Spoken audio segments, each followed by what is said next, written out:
hear you're ready for your dose of reality.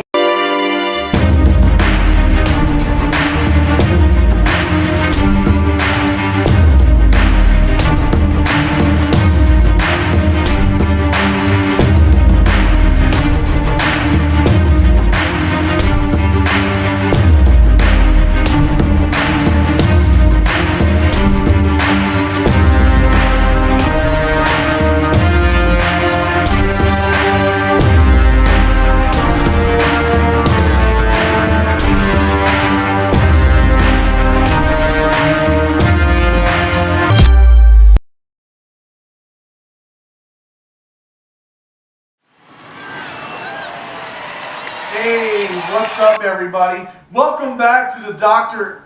I can't do this. Come on, man. No! Come on, your fans want to see what we have to say. No! This was one of the worst! Hey, I had to do this in a row. So you know what? You're coming back. I am not! Yes, you are. Going home! No, you're not going home.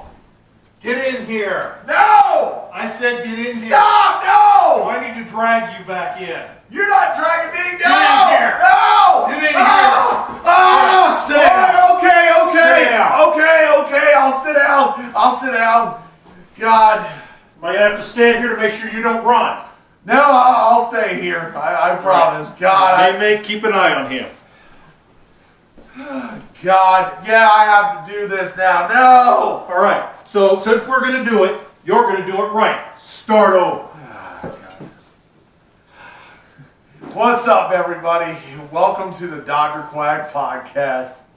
I'm your host, Dr. Quack. And I'm the important one, Mr. Mayhem. You see, I'm happy about this.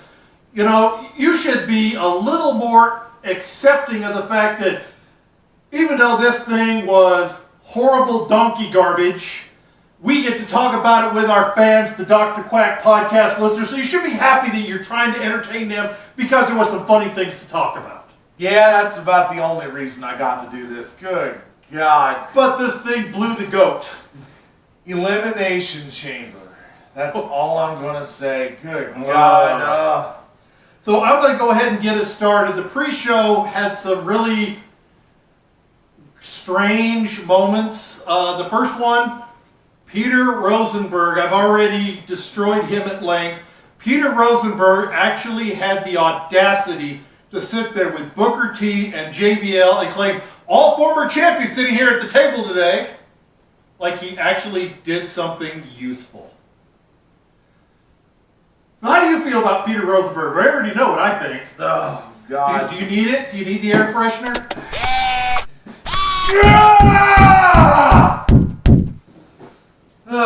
Feel better? A little. Now you understand why I do it. I do. It actually felt kind of fun. Peter Rosenberg, God awful. Why? Why do you consider yourself a champion there with two Hall of Famers? I mean, is what's her name going to be champion next? I predicted it. I'm surprised Vince McMahon's radio didn't hear it. Oh, I'm telling you, I know he's always listening. I mean, good grief, man. Can we move on? Yes, I want to move on to JBL's Vince McMahon starter kit. That man had his hair perfectly coiffed. The only thing that was missing was a different colored knot on his tie. Everything else, he even starts to look like Vince McMahon. It was freaky. Freaky. Well, at least they didn't say, well, I'm glad I came up with that idea. No, but he was just as curmudgeon-y. Oh, God, yes, he was. Yes, he was. And then we had the Byron Saxton abomination that is his fashion designer. Fashion, stylish. You know what? He doesn't know how to dress right, but at least you see his shirt and his pants match. Byron Saxton in a black dress shirt, an orange tie, and a khaki jacket. Oh, Byron Saxton, no wonder you are the biggest embarrassment and everybody laughs at you. It was god awful, man. All right, so now that we've had fun destroying the pre-show, let's go ahead and get to the... Oh, by the way, the first match, actually the pre-show was probably the best match of the night or one of the better matches of the night. We're not going to go into all of it. It's just John Morrison replaced Keith Lee in the triple threat at the U.S. title. So let's move on now to get into the show. Yeah, it was a solid opener. Thank God for that. I mean, because after that, it went kind of bad. Number 1 contenders match for the Elimination Chamber here. Kevin Owens, Daniel Bryan, King Corbin, Jey Uso, Sami Zayn, and Cesaro. Alrighty, so Cesaro and Daniel Bryan started this match, and then the order they came out of the pods after that was King Corbin, Sami Zayn, Kevin Owens, and Jey Uso finished out the last person out the chamber. Yeah, I mean, to me, the best part of this match, ironically, is Sami Zayn. Sami Zayn kept it comical, kept it entertaining. I swear I heard a boring chant somewhere in there. Wait a minute, WWE don't pipe those in. Well, Sami Zayn, he really is. I'm really digging his conspiracy theory stuff. He did a great job of that, trying to lock himself in there, getting mad that his camera crew got kicked out of there. Now, the order of elimination, King Corbin got pinned by Cesaro, then Sami Zayn got pinned by Kevin Owens, then Kevin Owens got pinned by Jey Uso, then Cesaro got pinned by Jey Uso, and the final one, Daniel Bryan with the surprise win, pinning Jey Uso after Jey Uso missed the splat or hit the knees coming off the top of the pod. Yeah, I did not like that very well. I was like, why? Why Daniel Bryan? I mean, I get it. He was beat up because it led into the next match with Roman Reigns. Yeah, we were both wrong on this. Neither one of us got a point. I picked Cesaro to win, and he picked Kevin Owens. Kevin Owens looked really bad on this one. He just kind of faded out. I'm wondering if they think his program's over. Which you said you don't think it was, and I agreed that I don't think it was. But it looked like the way he just kind of faded out. They might be done. We don't know if it's over because coming up here in between this and Mania, Fastlane. Oh boy! Never before has 2 pay-per-views come between Royal Rumble and WrestleMania. And Vince, why? It's not like you're paying somebody. This is your own network. Reasons. That's why. Nobody knows. Maybe the Peacock Network wanted one more pay-per-view out of him to see what kind of money they're going to make. Oh my God. So yeah, all right, let's give it up one time for this entire pay-per-view so we can just get it out of the way. Reasons. Right there. Oh my God. Okay, so yes, as he said, Daniel Bryan being very beat up, laying there, didn't move for like 3 minutes as Roman Reigns made his way down to the ring to have his match against Daniel Bryan for the, what is he, the Universal? Yes. They switched sides, I don't really know or care. He's the SmackDown champion. Yes. And this, oh, by the way, I'm gonna give a rating on the SmackDowns. It wasn't horrible. I did give it 2 3/4 stars. Sami Zayn was fun. Cesaro's star is rising. Yes, and that's a good positive there. I don't have too many of these on this show. And Jey Uso actually didn't embarrass himself, so maybe him being pushed in the main event, he didn't do horrible. So that's why I gave it a 2 3/4 star rating. The match had a lot of funniness and a couple of stars. Got a little more, got to rise a little bit more. So I gave it 2.5. I'm going to tell you what my problem is with the Elimination Chamber. A, there's no blood. You know, I mean, you have all this metal around, plastic, you know, on the chambers. You have the chains. No blood? I mean, how am I supposed to go any higher than 2.5 on this? And that's a fair point. That's a fair point. So now that we're into the Daniel Bryan, Roman Reigns match, I like the shock opener of Daniel Bryan caught Roman Reigns into the spear and went to the label lock. But then after that, editor, please put it up there, the picture, ugh. Because the rest of it was ugh. It was. 1 star, only because the opening was a nice, surprising open. I'm going to give it a 1.5, and that's because Edge decided to spear Roman Reigns in the end after he was celebrating and claim he will take him on at WrestleMania. Let me point to the side. I pointed to the side, folks! Okay, fine. Yeah, 1.5 stars. Roman Reigns really doesn't need any more heat. He's got all the heat he needed. So I felt the way they did this match to build more heat on him was unnecessary. But the edge spear, okay, fine. I'll raise it up to 1.5 with you because the spear on the blind side was a nice spear. Yeah, it was a solid spear. Moving along here, United States Championship. Bobby Lashley, John Morrison, and Riddle. No longer Matt, just call him Riddle. Yeah, John Morrison replaced Keith Lee. Keith Lee was apparently injured sometime back a week or two ago, and this is how they decided to replace him, was that #1 contenders match in the pre-show. We both picked Matt Riddle to win. Matt Riddle did win. Yes, new United States champion. I'll give him credit for that. That was good. And we both predicted that Bobby Lashley would not take the pin, and Bobby Lashley did not get pinned. They had John Morrison take the pin. Yeah. So while it was a good match that Lashley, there were a couple of sites that do reviews that all said this is the match Bobby Lashley should have been having all along. I have to agree. He came out strong, he came out confident, and he didn't come out overzealous. He finally learned to slow down and let the body of the work happen.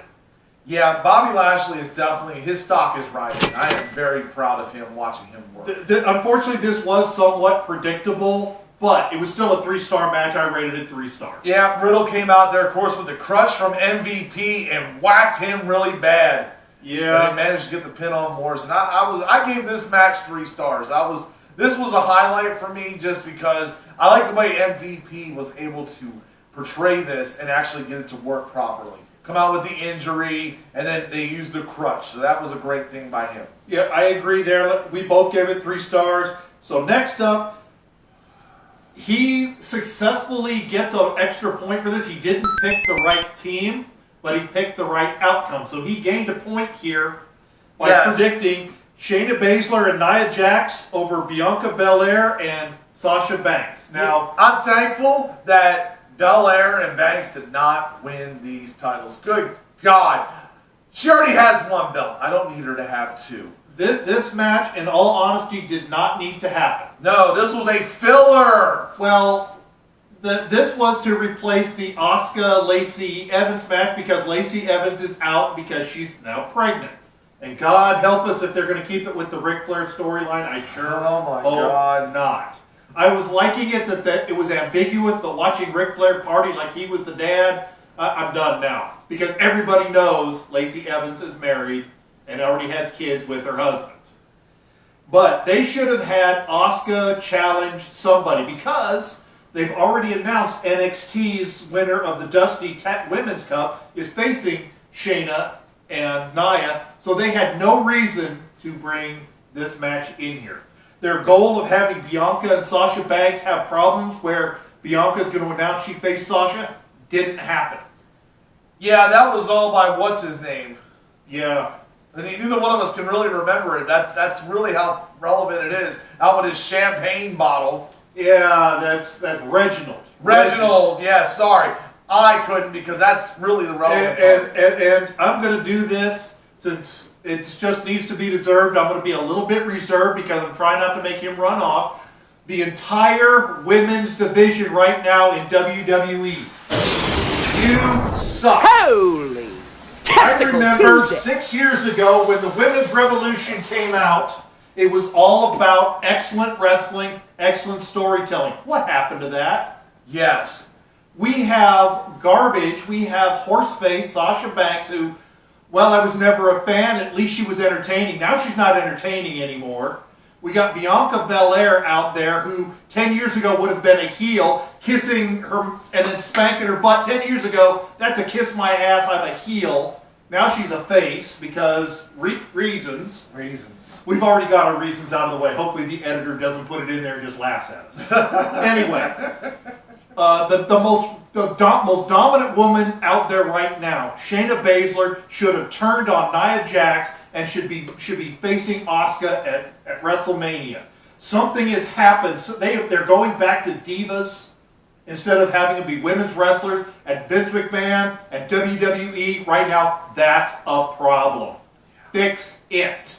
Yeah. Not stop it, fix it. Oh yeah, and believe me, it doesn't get any better. The main event here. Hang on. One more thing that I want to talk about with Sasha Banks. Stop the Eddie exploitation. Yes, we understand he's your favorite wrestler. Quit exploiting his moves. Let the man rest. Please. That's the same to Rey Mysterio and everybody else who steals Eddie Guerrero's Three Amigos, his Frog Splash. Leave it alone. Let Eddie Guerrero rest. You can still be a fan of Eddie Guerrero without copying his moveset. And you hear it here from the important one. I'm telling you. So now that I've interfered, let's please continue on with the excellent work that you do for your fans. Remember, excellent work for your fans. Yeah, because, let me tell you, the WWE Championship match, Drew McIntyre taking on Randy Orton, AJ Styles, Sheamus, Kofi Kingston, and Jeff Hardy. Kofi got in there because of Monday night, because The Miz decided to bail out and feel like he didn't need to be in there. And Kofi ended up winning on Monday night against John Morrison, of all people. Yes. So Randy Orton and Jeff Hardy started this match, and coming out of the pods were Drew McIntyre, Kofi Kingston, AJ Styles, and the winner of the match on Raw to determine who would come out last, Sheamus.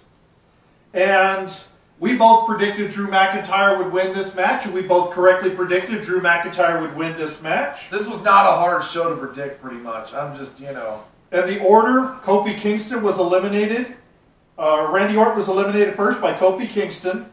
Then Kofi was eliminated by Sheamus.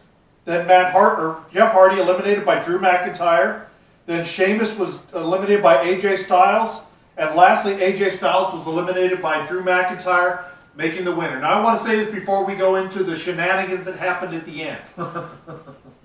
This was a very, very carbon copy, cookie cutter pay-per-view. If you were to have torn SmackDown and Raw apart and put them side by side, it was the exact same booking method. You had the winner come out, and then you had the champion get speared. Well, that happened here in a form of Bobby Lashley spearing Drew McIntyre afterwards, and then put him in the Hurt Lock. Yeah. And then we had, instead of... Hold on. I'm going to tell you, up until this point, where we had Bobby Lashley come in, this pay-per-view was one word for me. Yawn!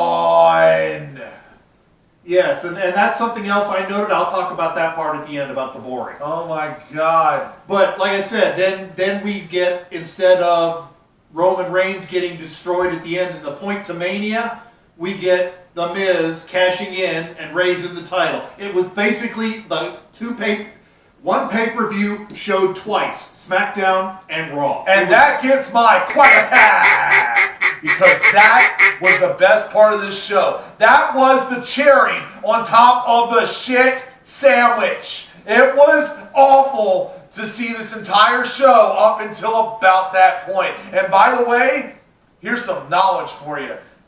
The Miz is the first ever two-time Grand Slam champion. Not Michaels, not Hogan, not Austin, The Miz.